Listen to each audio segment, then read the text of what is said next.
Kia ora tātou, welcome to the Hannah Playhouse, to Voices of the World, presented by Stroma New Music Ensemble. My name is Michael Norris, I'm the Artistic Director of Stroma, and it's my great pleasure today to introduce three of the many guests we have today. From my left we have Rob Thorne, who will be playing Ngā Taonga Poro. On his left we have Celeste Oram, who has co-composed the first piece on tonight's program. Welcome, Celeste. And on her left we have Keir GoGwilt, who's here from San Diego, where he's currently resident doing his PhD at UCSD. Welcome, Keir, and he's going to be playing the violin in the first piece as well. So welcome to all of you three. Cheers.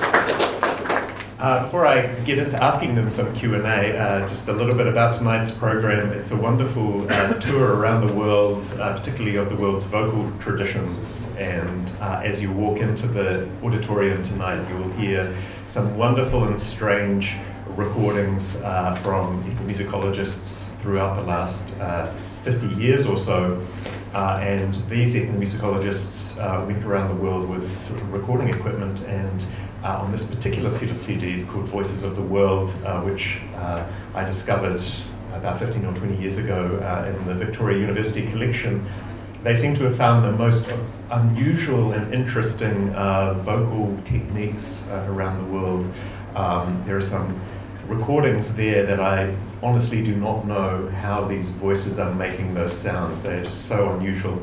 And that sort of inspired the concept for tonight's concert as other composers who have been interested in particularly the vocal traditions, but also the other cultural traditions that make up the rich and wonderful music-making cultures from around our world, and in some way bring them into the Western concert hall in very, very different ways. So the final piece on tonight's concert is the wonderful folk songs by Luciano and Berio, which are a collection of folk songs from particularly mostly around Europe, but going sort of over to Azerbaijan. And these have been set exquisitely for a small ensemble, and we're very lucky to have the soprano Bianca Andrews sing these songs so exquisitely tonight. Working backwards from there, we have a world premiere tonight, new piece by John Psathas. Very unlike many of his works in that it's extremely delicate and gorgeous, just for a duet of flute and tangahoro, which another one of our guests, Alistair Fraser, will be playing that with Bridget Douglas, the flute player from Stroma. So that's going to be a real treat, that piece. I heard it in performances before and it sent shivers up my spine. Working backwards from there, we have a barnstorming piece by American composer Julia Wolfe called Ghrelin, and this is one of the many pieces that come with a vocal recording. So there's a backing track, which is a sort of looped recording of someone, I'm not exactly sure what he's singing, but some sort of, I guess, a reel, given the title, Reeling, and the players on stage have to sync very tightly with this recording, and it's full of energy and life, and really wonderful. Working backwards from there, we have Anna Klein's work, A Beautiful Day, or A Wonderful Day, I think. And again, this is based on a recording. This has a really interesting backstory. Anna Klein was walking down the streets of Chicago and heard this voice ahead of her somewhere in the foot traffic. And it was this bloke just wandering down the street singing to himself in this really interesting voice. So she got out her recorder, which she happened to have at that time, and asked him, "Can I record you?" And he said, "Yes." And so she recorded him singing this song and then interviewed him for about 2 or 3 minutes. And these little snippets of interview that give a hint of his life are just kind of fragmented through this song. And the ensemble on stage just play a very simple but very luscious accompaniment to this voice. Very simple piece, quite short, only 4 or 5 minutes, but really quite affecting and moving, particularly because of the quality of his voice. Moving backwards from there, the second piece on the program is another really moving piece for me, particularly because of course it's written by my supervisor and mentor at the School of Music, Jack Body, who of course passed away a number of years ago now. And Jack, one of his sort of works that he wrote in the 5 or 6 years before he died was a set of pieces for string quartet and tape. And the tape parts were again based on recordings of voices and instruments from throughout China. And in the piece we're doing tonight, it's a vocal duet from the Guizhou province, from the Buyi minority. And he was fascinated by the singing because he was struck by how un-Chinese it was, in the way that the voices sort of landed on these quite dissonant seconds, which was something that he recognized from Bulgarian singing, which is like, I don't know how many thousand kilometers to the west that is, but really on the other side of the world. So these two little pockets of vocal traditions, he was struck by that coincidence, and it's again a very simple, very moving piece. But now we move to the first piece on the program, to the piece called An Overture, which is really the brainchild of Celeste Oram here. So Celeste, do you want to tell us a bit about how this piece first came to life, what its genesis was? Yes, I will try and do this as briefly and as chronologically as possible. In mid-2016, the opportunity became available to me to make a large piece to be performed in Germany in 2018 at the Darmstadt Summer Courses for New Music. And being given this really amazing opportunity and platform, the first thing I started to do was to assemble a team of collaborators. And to sort of build this work together. And so the people on either side of me were a big part of that core team.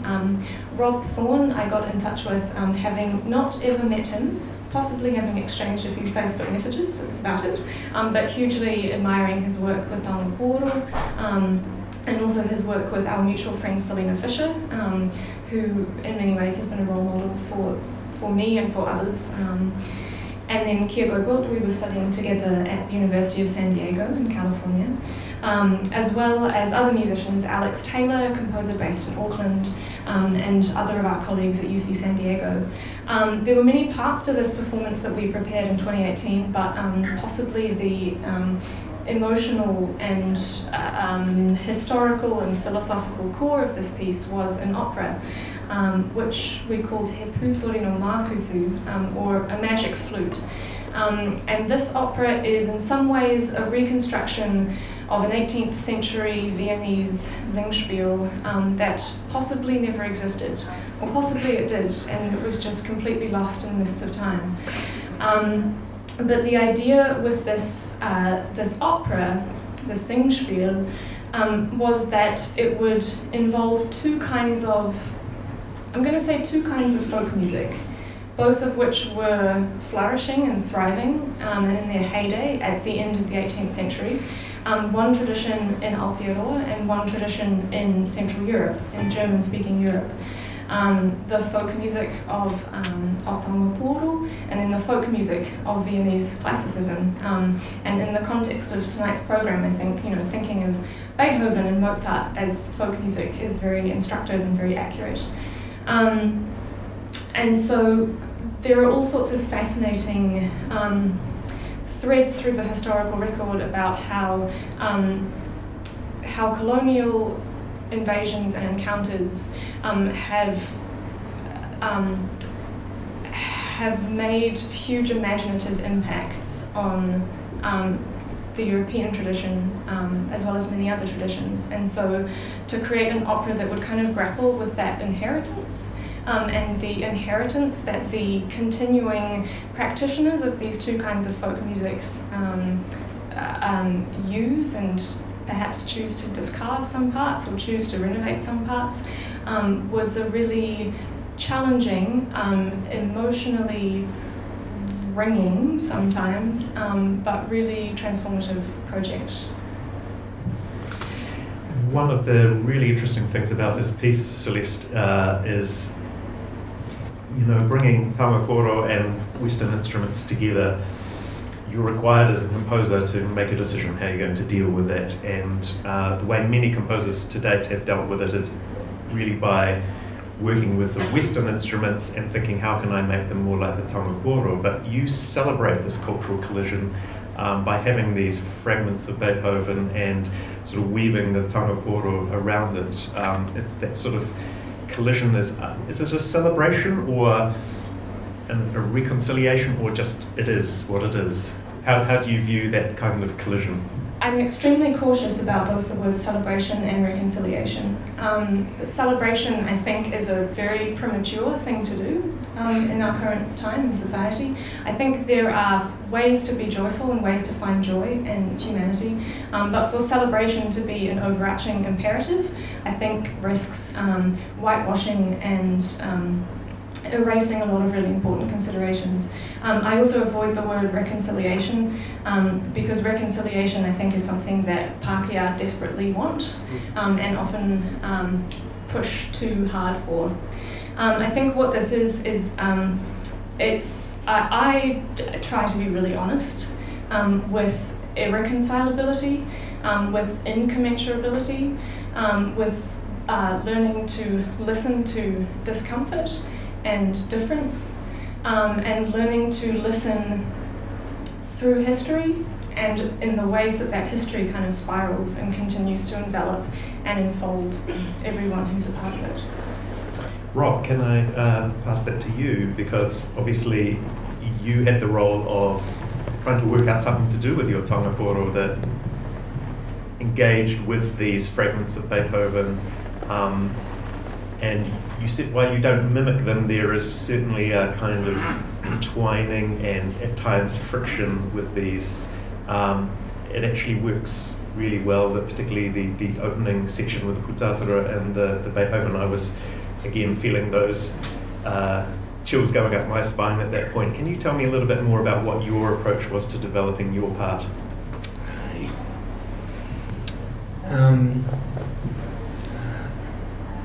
Tini whiti ki te rangi ko Ngāti Māori ki te whenua, ti hei mau i ora, ko tainui tō aka, ko te aroha te maunga, ko wai au te awa, ko Ngāti tūru te ui. Kia ora everyone. I just want to say thank you to Michael for this opportunity. And I also have to say that whenever I sit with Celeste and she speaks, I'm always amazed and astonished. And thanks for that.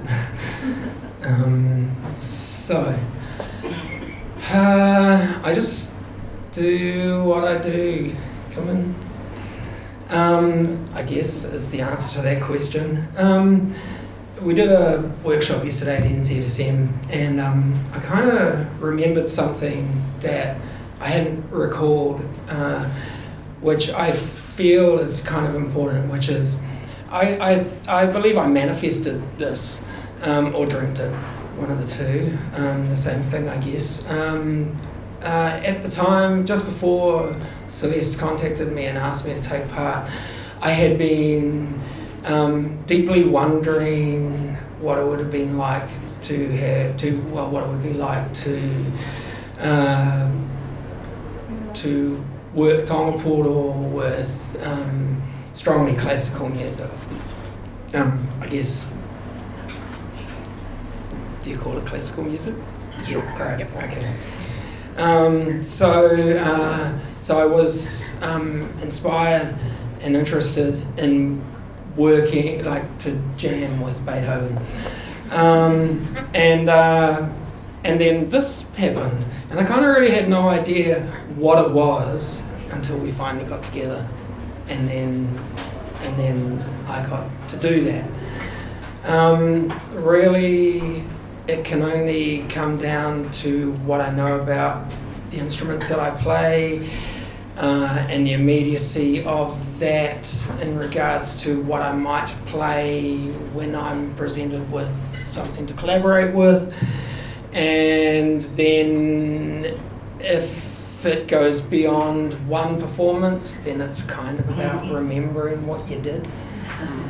And so I have to say that I am foremost led by the collaborator that I'm working with, the spirit within which that is happening, and what I am able to achieve with my instruments.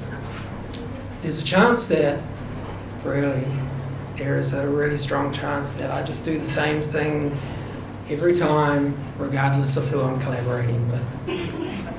And I think I might This is different. This is different. I think I might be kind of actually very serious about that, because the instruments are very limited in what they can achieve. Yeah. Yeah, no, I do feel that that the Beethoven is pushing you into different sort of types of song through your instrument, I think. I don't know, I can't put my finger on it, but I feel there is something there. Well, that's the other thing. That's the other unseen part of Puoro, which is the wairua and the spirit, which I flow when I play, which is heavily reliant upon my tupuna who stand beside me. Kia ora. Can I pass over to Kia now? Do you want to tell us a little bit about your sort of background and practice? Because I see you've done a lot of these kind of collaborative devising of works, and then tell us a little bit about what your role with Celeste was in this piece. Yeah, sure. Well, yeah, I guess I'm a classically trained violinist, but I've in recent years been sort of seeking out a lot of interdisciplinary collaborations, and I kind of guess my criteria for things that I'm interested in are things in which creative labor is distributed and recognized. That's one of the criteria. And another one of the criteria is that I just love the people. So actually, I guess my role in this project has been, a lot of it has been kind of like getting the,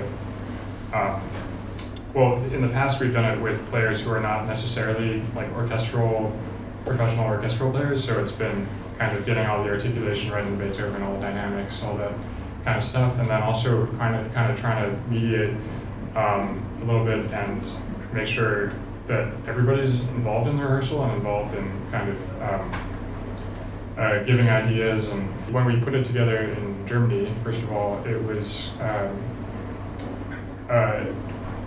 yeah, it's hard to say. What would you, maybe? You lead the ensemble. Yeah, I guess I kind of lead the ensemble. I guess there's a kind of there was a music director kind of thing.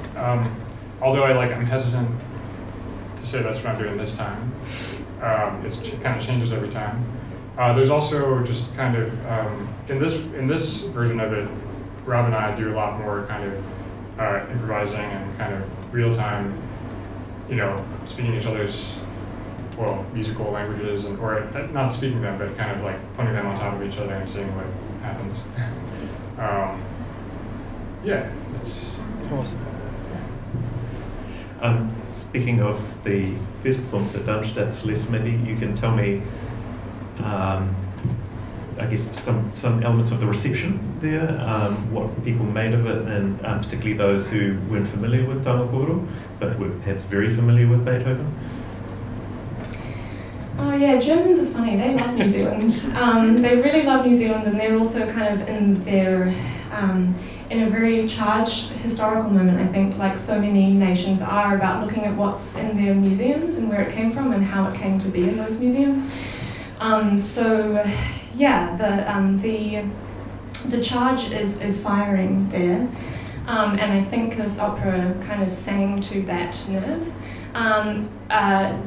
The culture, the microculture of the Darmstadt Summer Courses for New Music is its own very strange weather system that is kind of intent on progress and the idea that creativity and artistic offerings kind of advance some kind of essential human direction, and I think this opera was very antithetical to that. So there were, in short, half the people left halfway through, and then but then the half of the people who stayed were there because they were making this opera with us, and they were giving us so much with their attention and their listening, and it was actually quite an incredible.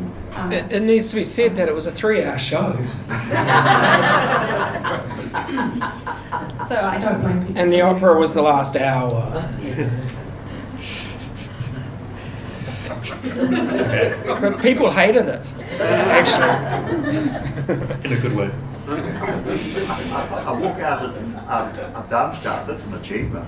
You're the distinguished company of Karl Amadeus Hartmann, who was booed at Darmstadt. No. Yes, I don't think being booed out of Darmstadt is unusual. Just one more question, and then I'll ask in for any Q&A from the audience. What's the future for this work? Obviously, this is sort of the second instantiation minus the opera. What other versions or things do you want to do with it? I'll jump in here. In short, the future of the opera, what we're all working on at the moment, is to bring it home, to bring it back to Aotearoa. After a performance in Germany, a performance in San Diego, you can see the direction it's going, and it just needs to cross Te Moana Nui a Kiwa. And so what that means is to start with the people who are involved, and finding the Aotearoa team, and then figuring out how this project can kind of serve their individual creative aspirations, and kind of where they're at, the directions in which they are creatively developing, and then finding an audience from there. So that's kind of the order of operations, and thinking about the order of operations is really important, and that's what we've learned. I think I'm going to be very honest about this. The first iteration of the opera was compromised by virtue of being done on a very short timeline and being very goal-oriented. We had this project to do in Darmstadt, and we had to hustle together the people and the stuff, the work and the notes and all that. So this time around we're going to do the opposite. We're going to find the people, and then we're going to see what the people want to do together, and then we're going to figure out where it's going to land. Fantastic. We've got time for one or two questions from the audience. Anyone like to ask these wonderful people a question?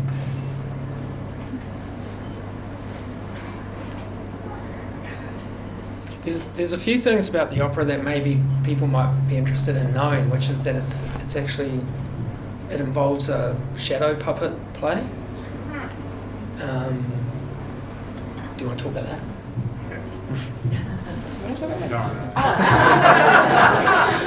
In short, shadow puppets are great because they fit in a suitcase, and that's what we had to do to take it to Germany. And shadow puppets are great because you have to care about them. It really asks the audience to invest a lot of their own imagination. It asks them to kind of believe in magic a little bit. And if your audience is willing to make that investment, then there's a lot that you can create together in the room. So. Yes, sir. Were you thinking about the Indonesian shadow puppetry when you use those? I mean, that tradition is mega and historical, so it's inevitable that affinity is there. Yes, I mean, in terms of explicitly sort of quoting things or adapting techniques, we were working with puppeteers based in San Diego, and so in terms of their, again, in many ways this whole project is actually about individual lineages of training and learning, and the musical backgrounds that and artistic kind of journeys that each person has gone on and then brought to what we make together. And so these are puppeteers who'd come out of American puppet theatre, studied with Jim Henson. Lynn Jennings studied with Jim Henson. Did you know that? No. So anyway, so that's her tradition, and that's the knowledge and the inheritance of creativity that she brought to this project. Can you also talk about the linguistic nature as a German individual and how to form the brain? Do you want to talk about it? Okay, so on behalf of Rob, I'm also telling you, Alan, that we had a really perceptive student at the NZSM composition workshop ask about this yesterday when we were talking about the opera, and he said, this seems to be in German and Te Reo Māori, and that is exactly correct. There is no English in the opera by design, and by very deliberate design. There are subtitles for the help of English-speaking people, but this is the late 18th century, and the opera is kind of set. Well, the opera begins in Aotearoa and then ends up in the Vienna woods. So those are the those are the locations, again, those are kind of the folk traditions that the characters come out of. And so I'd like to acknowledge Vincent Olsen-Reader, a professor at Victoria University Wellington, who wrote the Te Reo text for the opera. The German text was written by Jeanette Moore. So It was a full libretto, right? Mhm. In Te Reo. Cool. Okay, well, thank you, everyone. I better let you get up and take your seats. there's one more question. Oh, sorry, was there one more question? Sorry. Oh, yes, sorry. Yes. I just asked, what was the opera? I mean, I hope that I get to see it, but what's it about? Is it like, what's the main character, or just like a little, without giving it away because I want to see it, but. Who wants to answer this question? It follows a kokako that is shot and taken across the seas to a museum in Vienna, whose spirit then escapes with its body out of I probably get this completely wrong, out of a museum case into the Vienna woods, who then, the person that, and then I get lost. Very important plot twist. The bird poops, and in the poop is a berry, the remains of a berry from a puriri tree, and this grows a tree. In Vienna, a puriri tree. Thank you. Okay, see you later, everyone. See you up there. Enjoy. Thank you to my guests. Thank you.